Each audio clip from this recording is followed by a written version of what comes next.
Bir tane bir saniye. Bir tane ekranımı paylaşayım.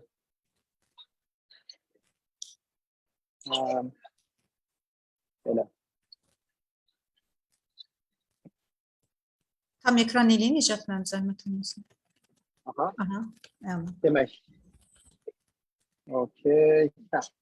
So the working language of this workshop will be in English. So I have to proceed in English. I hope everyone is fine with that. And so today's topic will be how to think like a researcher. And I have to underscore that this is a part of our workshop of writing and the component of ICYSSR 2023. So let me first introduce myself. Who am I? My name is Nijat. I'm a lecturer of business studies at UNEC, and I'm a research fellow at UNEC Empirical Research Center. I hold undergrad degree from Istanbul University and postgrad degree from University of Glasgow. Now, let me talk about our conference. So we have, as you know, we have an international conference of young social science researchers, which will be held on UNEC in 26, 27 of May. We have 15 academic team members, academic team members from 15 countries. We have scholars from 32 academic and professional organizations, and we offer publication opportunities in Scopus Index reputable journals. So let's talk about research a bit. What is research actually? Research is a creative and systematic work whereby a researcher undertakes it to scientifically elevate the stage of knowledge, investigate a problem, or analyze a particular phenomenon. So we have three components here. We have the elevation of current knowledge. At the same time, we have investigation of a problem and analysis of a particular phenomenon. Why do we need research? So it assists to describe, explain, predict, and control the observed phenomenon. And it can be either basic or applied. So basic research actually pertains to the one that geared towards a specific problem. Meanwhile, applied research is type of research where the outcome of the research is not geared towards a specific necessity. So we can use inductive and deductive methods that we will be discussing in the next session. Research can be either quantitative or qualitative. Right, one actually question that actually concerns the researchers. So where do research questions come from, right? I would like to see your comments below. Where do research questions come from for you? Like, have you ever thought about something scientifically that could constitute a research topic? Our participants, please.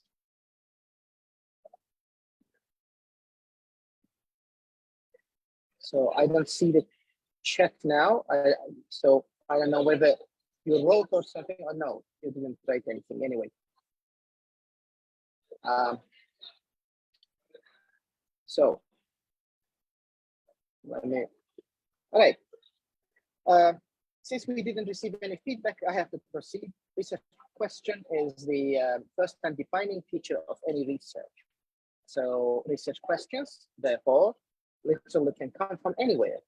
Like when we watch movies, when we read newspaper articles, when we watch TV shows, even these research questions can derive from our daily conversations with our family members, because the individuals we're interacting are actually the basis of research. But not all research, not all questions are research questions. They have to be scalable and concrete. And research questions also can come from literature reviews. Hence, it is important to identify research questions while reading the material. So if you're reading a scientific paper, you have to identify, or at least you have to be able to identify the research questions throughout that specific material. So again, where do research questions come from? Ideally from two sources. I mean, two types. So first one is induction, and second one is deduction. Induction means questions derived from observations. So if you have certain observations, and if you induce something, actually, if you make induction from those observations, that means you're doing induction method. Meanwhile, for deduction method, questions have to derive from theory. So if you're making a literature review, and the consequence of that literature review culminates in a research question, that means you're making a deduction. Both are possible. I mean, you can do both at the same time, but generally in the research, we were choosing one. So in terms of theories, hypotheses, and empirical tests, what are theories? So theories are general explanations of a particular phenomenon. I mean, generally we ascribe we ascribe a trajectory to a social outcome. So that trajectory, if the trajectory is pursues an iterative path, that means this is a theoretical, at least a theoretical case, but their correctness cannot be established directly because it's context dependent. Like one theory in one setting might be true, meanwhile in the other setting it might prove wrong. So in order to test theories, we have hypotheses derived from those theories. So we have some hypotheses, we test hypotheses, and hypotheses then become theories. We can think at least in that way. But hypotheses have to be testable. So what does this mean? Hypotheses have to be testable. I mean, anything we claim has to have a scope and dimension so that we can empirically measure the nature and essence of that hypothesis. Now, if so, we have something here. All right. So even in terms of empirical research, we have cross-sectional study and longitudinal study. So cross-sectional study, I mean, an example of cross-sectional study might be a prevalence of cancer amongst a defined population. So we are taking a data at a time point, and we are investigating a particular phenomena, whether that phenomena exists or not. But meanwhile, in longitudinal research, we repeatedly collect data from the same sample. For instance, if we would like to link violence and video game usage in a community, we have to deploy longitudinal research method. I'm sorry. So methodological approach. If we are talking about methodological approach, this is kind of a research onion in the words of Saunders. So research onion actually constitutes the essence of a research paper, right? So you will be investigating how to write a research paper and how to structure a research paper in the following sessions. But even in this slide, you will have a chance to investigate research philosophy and theory application, then also methodological choices, strategies, finding, and techniques and procedures. So we have so far discussed some of these points, but even now we can see some philosophical approach, which actually pertains with ontology and epistemology. Ontology is a notion that could be defined as the things that we know, that we can know, and epistemology refers to how we can know the reality. So one is actually the matter, and the other one is the way to approach to that matter, to investigate that specific matter. You're going to see different strategies and methodological choices in the session 2 and session 3. So therefore, this is not the matter of discussion in this presentation.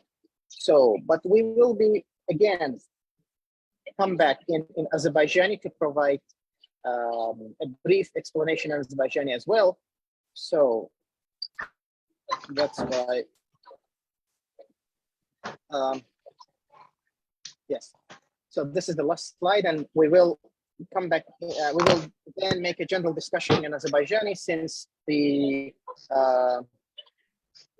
general. Sorry. All right. So, what to consider ethical methods? So ethical methods comes with a burden. That burden is the knowledge and trust, right? So we have to avoid error. I mean, ethically, a researcher has an imperative of avoiding an error, right? But sometimes, actually, researchers either intentionally or unintentionally do not avoid error. So ethics actually renders an imperative for those researchers to adhere to the ethical methods. So these ethical frameworks prevent falsifying or misinterpreting data in the research design phase.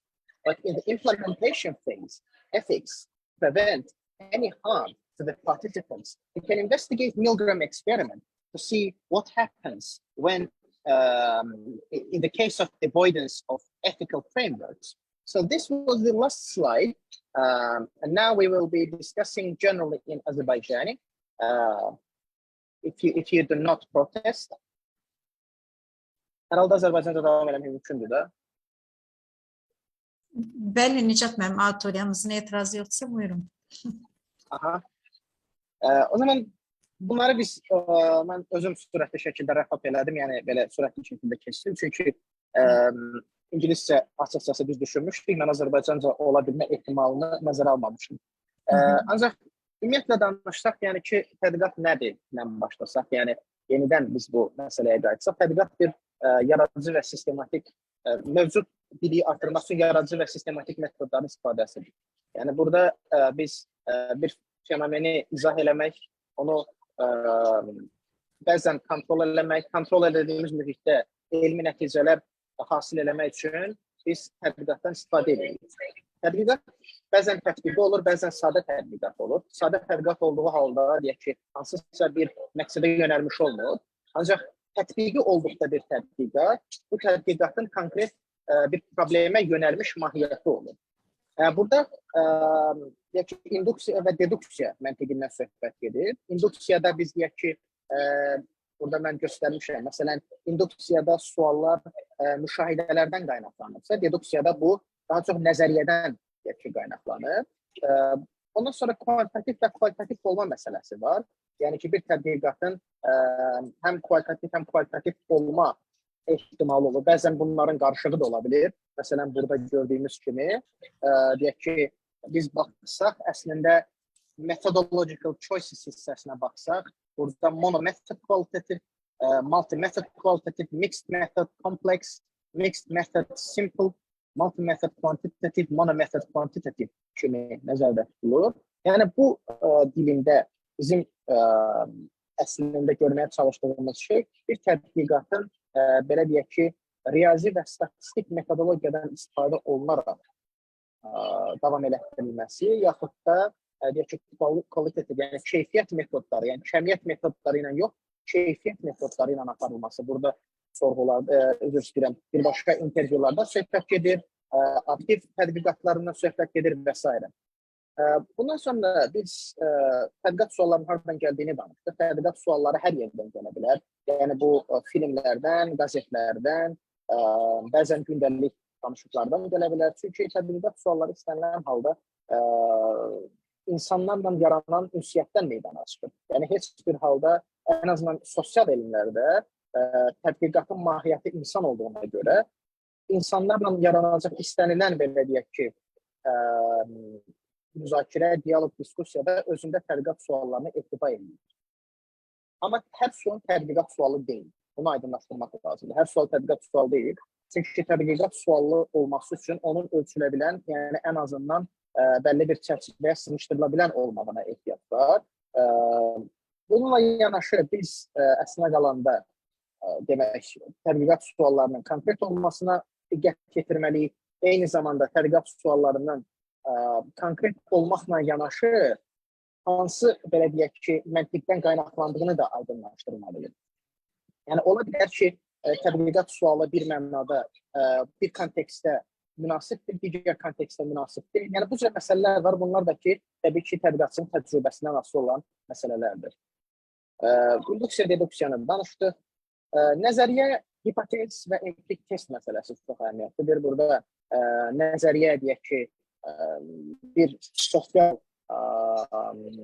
fenomenin izahıdır. Yəni nəzəriyyədən söhbət edirsə, bir sosial fenomenin izahından söhbət edir. Hipotezlər test oluna bilən məsələlərdir. Yəni müəyyən mənada biz test edirik və testlər ardıcıllaşır və bu ardıcıllaşan testlərin nəticəsində biz nəzəriyyələr ortalığa qoyuruq.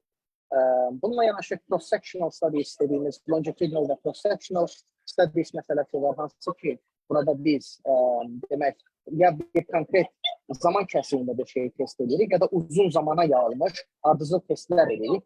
Bir zaman kəsimində etdikdə o cross-sectional olur, ardıcıl olduqda isə o longitudinal research olur. Etik məsələləri biz müzakirə elədik. İndi mən istəyirəm ki, bizim böyük ehtimal iştirakçıların sualları olacaq və o sualları biz cavablandıraq. Mən indi hal-hazırda öz ekranımı paylaşmağı dayandırıram və suallar hissəsinə keçid edə bilərim.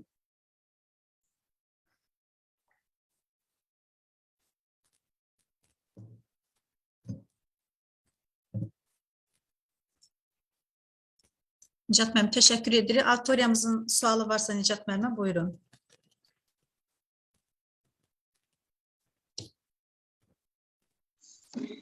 Salam, axşamınız xeyir. Axşamınız Hər kəsi salamlayıram.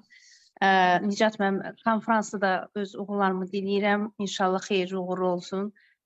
İnşallah Rəna xanımın rəhbərliyi növbəti uğurlu bir konfransa imza atarsınız. Allah qoysa. Mən soruşmaq istəyirdim ki, inşallah bu konfransda çıxan məruzələri daha sonra elmi jurnallara vermək olurmu, olmurmu? Əvvəla təşəkkür edirəm xoş sözlərə görə. Empirik Tədqiqatlar Mərkəzinin təşkilatçılığı ilə tədbir keçirilir. Sizə də uğurlarımı diləyirəm. Xeyirli uğurlu olsun. Sağ olun, çox sağ olun. Demək, Rəna xanımın da burada müstəsna rolu var. Biz Rəna xanıma çox təşəkkürümüzü bildiririk mərkəzi olaraq. Bu məsələnin öz yeri. İkinci cəhətdən isə, bəli, bizim partnyor jurnallarımız var. Biz müəyyən jurnallarla partnyorluq edirik və sizin dərc edəcəyiniz məqalələr də həmin jurnallara tövsiyə oluna bilər. Ancaq o məqaləni qəbul edib eləməmək artıq o jurnalın daxili proseduru ilə əlaqədar bir məsələdir. Sizin artıq əməkdaşlıq edəcəyiniz jurnallar mövcuddur. Eləmi? Bəli, bəli. Siz indi hal-hazırda mən onu bura paste eləməyə çalışacağam. Demək, bu linklərə klikləməklə siz bizim partnyorluq elədiyimiz təşkilat və jurnalların siyahısını əldə edə bilərsiniz. Nicat müəllim, Şəfa xanım bizdə Unitli Elmetrika şöbəsinin müdürüdür. Ona görə bu hissə Şəfa xanımı daha çox maraqlandırır. Ona görə yəni məlumat. Çox sağ olun cavabınıza görə. Təşəkkür edirəm. Təşəkkür Şəfa. Rica edirəm, sağ olun.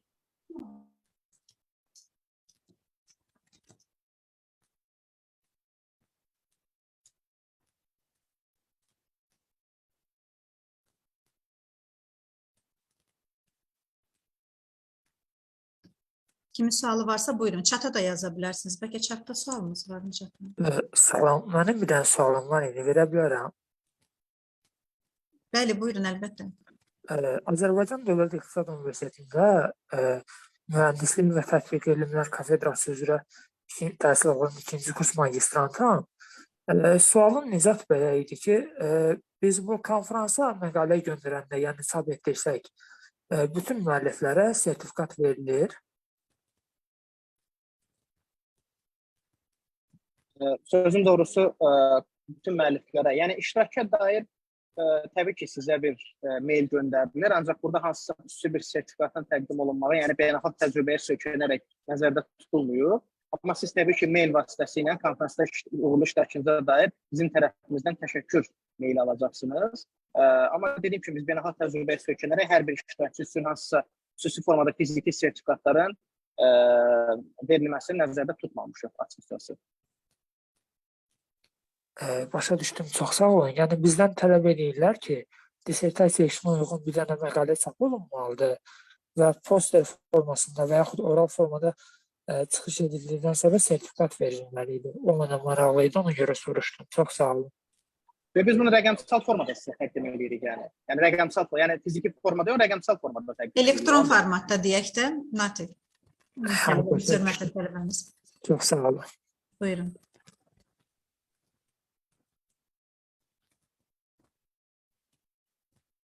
Bunlar biraz işin texniki tərəfləridir. Yəni o barədə narahat olmayın. Siz məqalənizi yazın.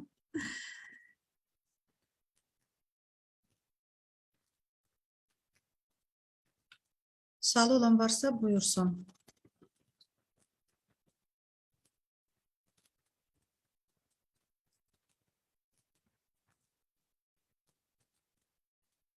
Nicat, mən bəlkə əlavə yenə deyəcəyiniz nəysə var, bir tövsiyə xarakterli konferansla bağlı. Bəli, mən şey deyim, öz deyəcəklərimi deyim, ikinci hissə kimi belə deyək ki, burada ümumiyyətlə mən belə başa düşdüm, əsasən konferansla əlaqədar belə deyək ki, məlumat sessiyası olacaq. Mən əslində bunu necə tədqiqatçı kimi düşünmək lazımdır, workshopu eləmək istəyirdim. Ancaq ki, yəni nəticə etibarıyla konferansla birbaşa tədqiqatla əlaqəli olduğuna görə bir növ bizim bu workshop üçün nəzərdə tutduğumuz hədəflərdən yayınmır. Yəni əslində bu da bir növ onun tərkib hissəsidir. Yəni bizim konkret nəzərdə tutduğumuz formatda, konferans formatında biz əsasən ictimai elmlərin 5 sahəsini əhatə eləməyə planlaşdırırıq. Yəni təbii ki, bununla məhdudlaşmırıq. Amma ümumiyyətlə bizim nəzərdə tutduğumuz bu ictimai elmlərdə 5 əsas sfera var və bu biz nəzərdə tutulan 5 əsas sfera üzrə məqalə qəbulunu stimullaşdırırıq. O cümlədən özümüz də bunu ən azından əlimizdə olan imkanlarla təbliğ edirik. Burada bizim müəyyən keyfiyyət standartımız var təbii ki. Yəni beynəlxalq konferans olduğuna görə müəyyən keyfiyyət standartı var. Burada biz həmin o mənim çata atdığım linklərdə siz onunla tanış ola bilərsiniz. Məsələn, Submission Guidelines hissəsində necə yükləmək lazımdır filan. Ondan sonra bizim şəffaflıq prinsiplərinə yanaşmamız, bu məsələlər tam formada öz əksini tapıbdır. Ona görə konferansa deyək ki, submission eləmək niyyətində olan şəxslərin də söz gedən linkləri istifadə eləyərək ən azından Submission Guidelines hissəsindəki məlumatlardan istifadə eləyərək məqalə göndərməkləri mümkündür. Bu baxımdan mən bütün gənc tədqiqatçıları, ən azından burada iştirak edən və iştirak eləməyən tədqiqatçıları da konferansa məqalə göndərməyə dəvət edirəm deyirəm və chatdakı bir sual gəlib, onu sual vermə bacarığını necə təkmilləşdirmək olar sizdə. Bu şəxsən məndən soruşulursa, mənim özümün bir metodum var. Yəni mən cavabının yarısını bildiyim bir şeyin sual soruşuram. Yəni barəsində məlumatım olmayan bir şey barədə sual soruşmağa üstünlük vermirəm. Çünki yəni heç olmasa onun müəyyən bir anlayışım olandan sonra bir mövzuda sual soruşuram. Yəni indiyə qədər mən bu bacarığı bu formada inkişaf elətdirmişəm, təkmilləşdirmişəm. O zaman suallar daha mənalı, o cümlədən daha mahiyyətli olur.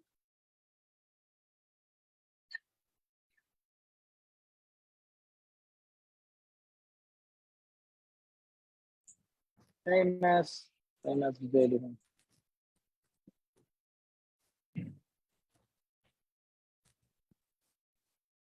Texniki elmlərə dair məqaləyə belə soruşulur.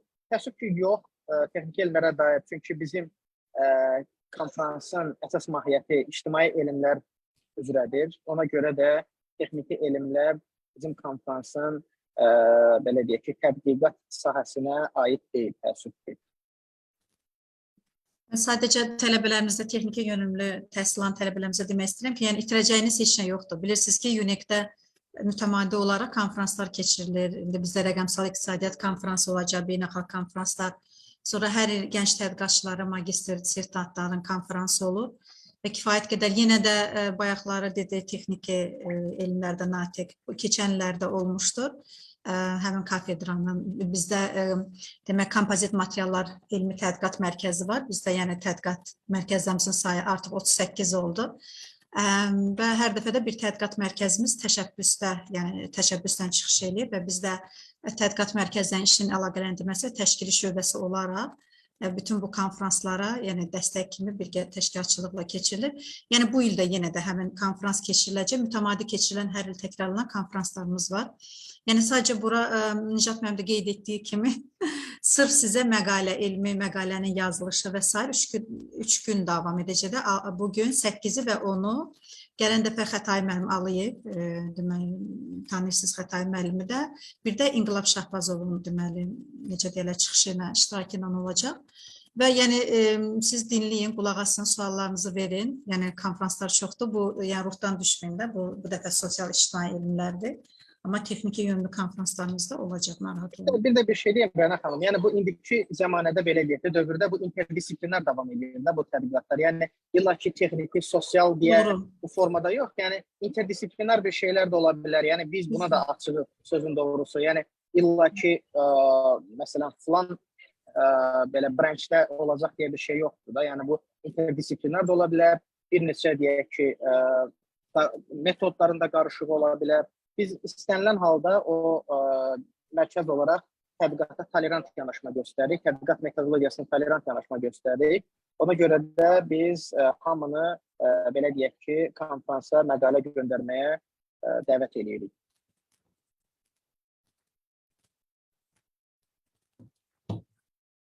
Chatda yine neyse vardımsa. Teşekkür ederim. Əslində bu ilk gündə biraz biz bunu qısa nəzərdə tutmuşduq. Çünki bu birinci sessiyaydı və burada əsas məsələ də necə tədqiqatçı kimi düşünmək lazımdır məsələsidir. Yəni biz burada nəzəriyyələrdən, hipotezlərdən, planlardan danışdıq. Müəyyən məndə ingiliscə təqdimat oldu. Mən belə görən bir sual varmı? Yəni auditoriyadan bir sual məncə yoxdur artıq. Bizim hər dəfəki workshopumuz doğru vurğuladınız. Bir mövzu üzrə də, konkret kontent üzrə olacaq. Belə, Xətai məndə biraz gecikdi. Olsaydı o da öz fikirlərini deyərdi. Əgər sualı olan yoxdursa, hörmətli auditoriyamız, bitirə bilərik. O zaman Nicat müəllim, bitirək. Mən qeyd etmək istəyirəm ki, tədqiqat mərkəzlərinin rəsmi Facebook səhifəsi üzərindən də tədbirimiz canlı yayımlanırdı. Yenidən təkrarına baxmaq istəsəniz, daxil olub baxa bilərsiniz. Oldu, biz sizə təşəkkür edirik. Təşkilatçılıq üçün mən də sizə çox minnətdarlığımı bildirirəm. Sizin təşkilatçılığınız bizim üçün çox önəmli əhəmiyyət daşıyır açıqcası. Həm bu konferansın deyək ki, paylaşılması, ondan sonra bunun daha geniş auditoriyalara çatması nöqteyi nəzərindən izləyicilərin sizə diqqətini çatdırmaq istəyirəm ki, yəni növbəti sessiyalarda da Xətai müəllimi salamlayıram. Yəni növbəti sessiyalarda da konkret fokuslanmış, yəni ki, mövzulara fokuslanmış məsələlər burada müzakirə olunacaq və bunu deyərək mərkəzimizin sədri Xətai müəllimə sözü vermək istəyirəm. Bu dəfə də Empirik Tədqiqatlar Mərkəzi öz fərqini göstərdi. Heç bir konferans öncəsi belə workshoplar keçirdiyimiz, indi kifayət qədər konferansların təşkil edirik, amma deyəsən olmamışdı Xətai müəllim. Bu da sizin fərqiniz.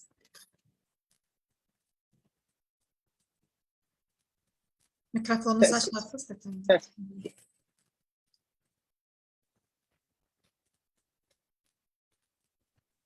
Salam, axşamınız xeyir olsun.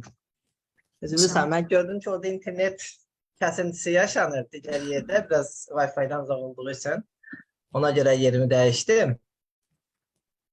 Mən üzrlüyəm, mən bugün biraz gec qoşulurdum. Deyirəm ki, yaxşı olub, maraqlı olub. Təşəkkür edirəm Rəna xanım təşkilatçılığı üçün, Nicat müəllimə də təqdimat üçün. Ümid edirəm ki, yoldaşlar üçün də maraqlı olubdur.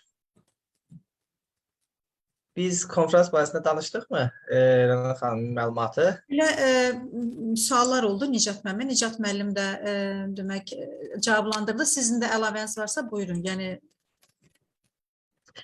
bizdə bu konferansla bağlı mən əsaslı dəvət edirəm dinləyiciləri ki, konferansa mütləq material göndərsinlər. Bu gənclər üçün nəzərdə tutulmuş konferansdır və kifayət qədər də əslində əhatə dairəsi var, 35 yaşdan aşağı.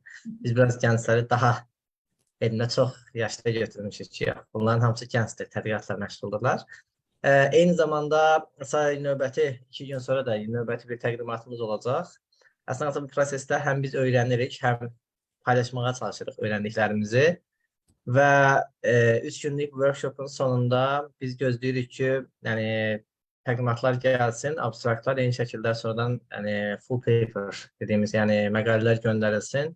Onları da rəydən keçirək, məlumatları belə fikirlərimizi paylaşaq və sonda əslində qalsa gələcək tədqiqatçıların yetişməsində birində, gənc tədqiqatçıların bir formalaşmasında hansısa bir az da olsa rolumuz olsun. Bu baxımdan indidən hər kəsə uğurlar arzu edirəm. Ümid edirəm ki, faydalı olacaq. Doğru, biz də sizə təşəkkür edirik. Həm Nicat müəllimə, həm sizə bu konfransın üçün, bu təşəbbüsdən çıxış etdiyiniz üçün və bu qədər keyfiyyətli, yüksək səviyyədə deməli konfransa doğru gedirik inşallah. İnşallah. Biləm. Xətay müəllim, başqa sözünüz yoxdursa, yəni Nicat müəllim bitirmişdi, bitirə bilərik. Mən də uğurlar arzu edirəm. Mən Təşəkkür də edirəm. sizə, konfransın işinə, hər kəsə, tələbələrimizə, gənc tədqiqatçılarımıza uğurlar arzu edirəm. Sağ olun. Sağ olun. Görüşərik. Sağ Ayın olun. 8-i, yenə axşam saat 8-də inşallah. Sağ olun. Sağ olun, sağ olun.